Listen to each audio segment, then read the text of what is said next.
मुंडेचा राजीनामा घेणार का? तुमच्या कोर्टात असं आहे, पहिली गोष्ट तर एक लक्षात घ्या की ते त्यांच्या कामाने आले होते, मी माझ्या कामाने आलो होतो, त्यामुळे आमची भेट झाली नाही. पण सकाळी आमची भेट झाली होती, कारण आम्ही म्हणजे त्याच्यापूर्वी कॅबिनेटमध्ये वगैरे काल सगळं आमची भेट वगैरे झाली होती. त्यामुळे धनंजय मुंडे हे आमच्या मंत्रिमंडळातले मंत्री आहेत, त्यामुळे त्यांना भेटायची चोरी नाही. ते मला कधी भेटू शकतात, मी त्यांना कधी भेटू शकतो, कुठल्याही कामाकरता भेटू शकतो. आणि त्यांच्या राजीनाम्याच्या संदर्भात अजितदादांनी स्पष्ट भूमिका मांडलेली आहे. अजितदादांची भूमिका हीच अधिकृत भूमिका आहे.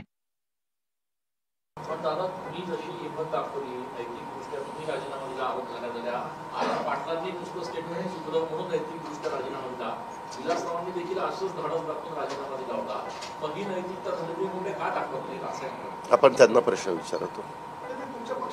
एक मिनिट, पक्षाचे तुमच्या आमच्या असं नसतं बाळा. ह्यामध्ये शेवटी ते तरी काही हे बघत नाहीत का? त्यांचं म्हणणं की मी ह्याच्यात दुरान्वय पण माझा संबंध नाही. माझी राजीनाम्याची मागणी कुणी आतापर्यंत केलेली नाही.